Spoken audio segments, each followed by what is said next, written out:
There's a chair. It's a rolling chair if you want to sit in a chair.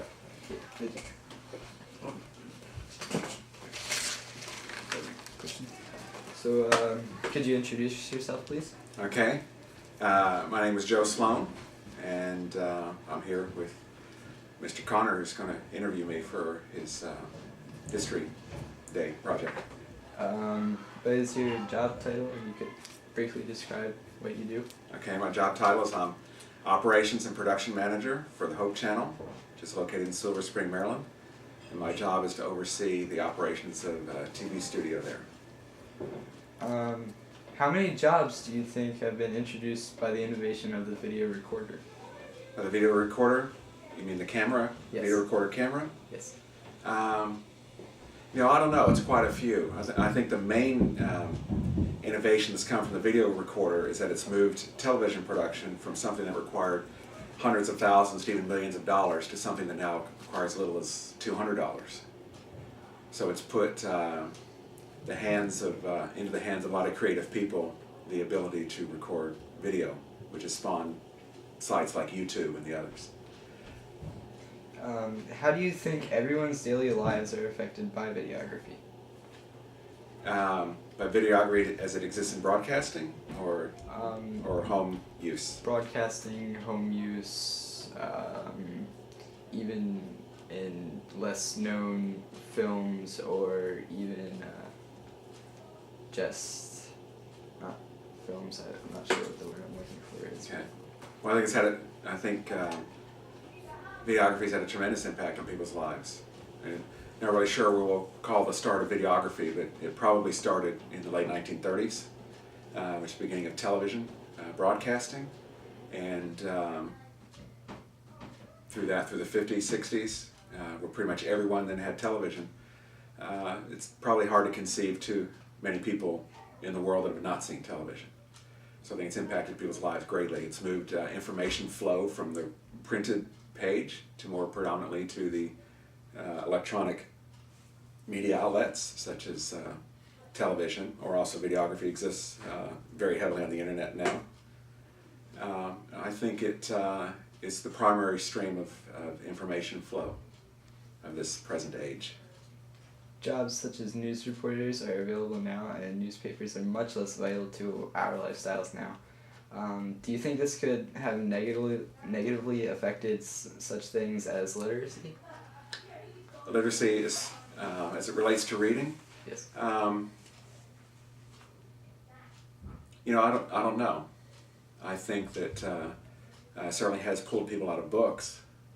I think it will change the language. I think it is changing the language and how we do things. In English, the verbal language and the printed language are different, in that the verbal language is much less formal. And I think you can see when you go to the internet and stuff like that, that the written language is becoming a lot less formal.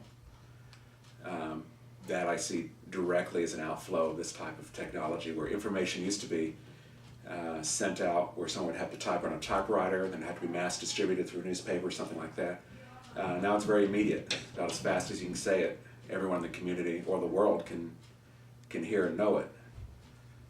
So I do see the ascendancy of a verbal language now possibly over a written one. So back on to the job section, do you feel that even though videography and video recording has created many job opportunities for several people, has it also depleted the value or the necessity of many others? I think it's changed things.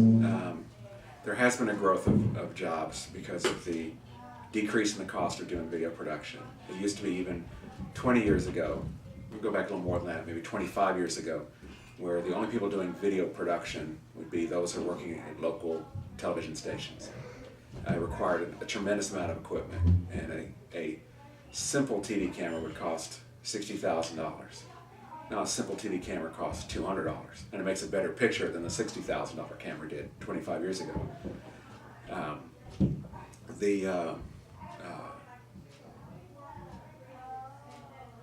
The fact that the price of the equipment has come down tremendously has created a lot of opportunities. Now video production is done pretty much anywhere on a computer even the most basic computers now can edit video, and that's opened up a lot of things.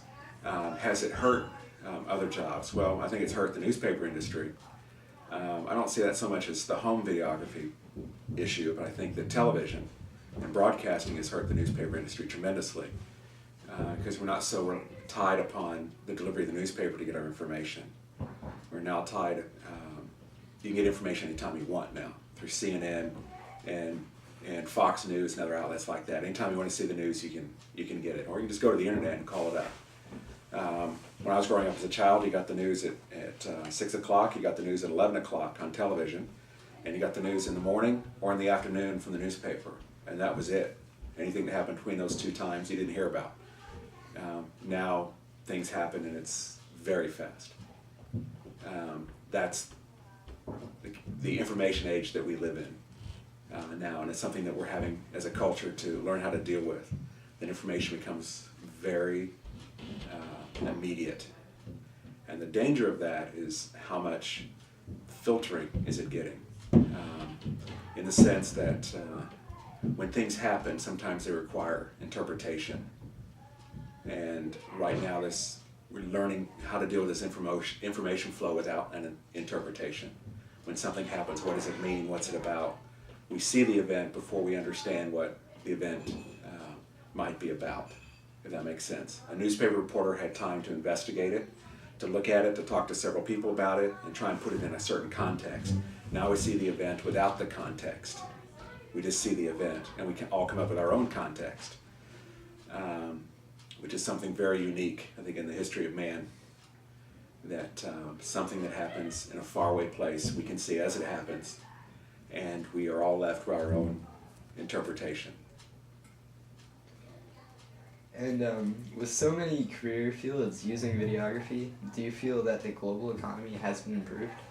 I think in the sense that videography and this rapid flow of information has dramatically improved things. It's made things a lot easier than it used to be. It used to be that if you wanted to talk to somebody overseas, you'd send them a letter, and they would read it, and they'd send you a letter back, and that could take months. Now you can Skype them, and it's immediate. You can get a little webcam on your TV, $49 webcam on your computer, and for free, you can talk to any part of the world, and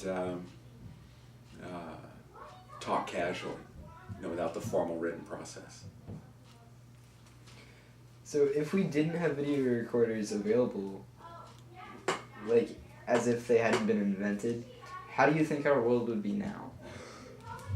Without the ability to record video, Yes. or without the ability to make video production, or just Like it may be the same thing. I'm not sure. But, Yes. but define a little bit what you're asking.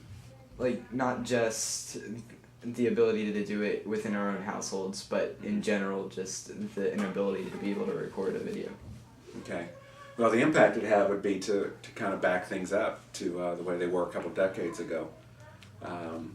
Really up to the point of, I guess, the mid-'80s, where information flow was still very dependent upon written sources. Again, so if you had a friend overseas, you would call them on the telephone, which was very, very expensive at that time, several dollars a minute, or you would send them a letter, and it would take a long time to get a response back. So the impact of the television camera and the technologies that came with television and the internet is the immediacy, is the fact that we can do things rapidly and quickly. So the benefit has been we have immediate access to information. For example, when the U.S. Bombed Iraq in the spring of 2003, you could watch it on television as it happened. Bombs falling on Iraq, so that even the Pentagon wasn't getting information as fast as CNN was delivering information. Pentagon was watching CNN to see if their bombs were hitting the right place. That's pretty mind-boggling thought, and that was 7 years ago. So the world we live in would be very different. It has had a profound effect on us mentally and culturally. Thank you for your time and your thoughts. Thank you. Okay, well, you're welcome. Uh,